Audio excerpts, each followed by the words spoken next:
નમસ્કાર મિત્રો, કેડી ન્યૂઝ સાથે હું છું ગૌરાંગ વ્યાસ.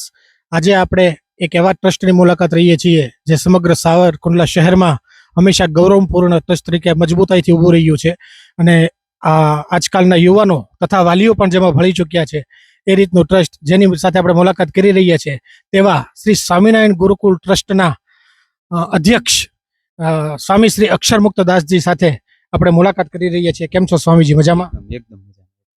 કેડી ન્યૂઝ પરિવાર ટીમ આપની પાસેથી આજે એ જાણવા માંગે છે કે આજરોજ ગુરુ પૂર્ણિમા નિમિત્તે આપ શ્રી આપના સ્ટુડન્ટોને શું સંદેશો આપવા માંગો છો, અથવા તો ગુરુ પૂર્ણિમા વિશેનું થોડું એમને માર્ગદર્શન આપો. જય સ્વામિનારાયણ. સૌ પ્રથમ તો આજે ગુરુ પૂર્ણિમાનો પરમ પાવનકાલી તહેવાર છે, ત્યારે ગુરુ પૂર્ણિમાની આપ સૌને હાર્દિક શુભકામના. આપણે ત્યાં કહેવાયું છે ગુરુર બ્રહ્મા ગુરુર વિષ્ણુ ગુરુર દેવો મહેશ્વર ગુરુર સાક્ષાત પરબ્રહ્મ તસ્મૈ શ્રી ગુરુવે નમઃ. ભારતીય સનાતન સંસ્કૃતિની અંદર માતા પિતા પછી જો કોઈ પૂજનીય અને સૌથી બેસ્ટ તત્વ જો કોઈ હોય તો એ છે ગુરુ. ગુરુ કોઈ પણ રીતે હોઈ શકે.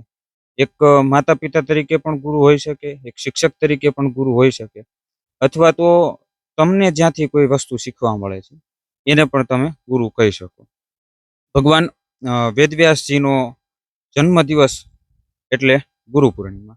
જેમણે 4 વેદના વિભાજન કર્યા, મહાભારત જેવું એક મહાન પુસ્તક જે સમગ્ર વિશ્વને આજે દિશા દેખાડી રહ્યું છે એની રચના કરી એવા ભગવાન વેદવ્યાસજીનો જન્મદિવસ એટલે ગુરુ પૂર્ણિમા તરીકે ઉજવવામાં આવે છે. એટલે જ આજના દિવસને વ્યાસ પૂર્ણિમા તરીકે પણ ઓળખવામાં આવે છે.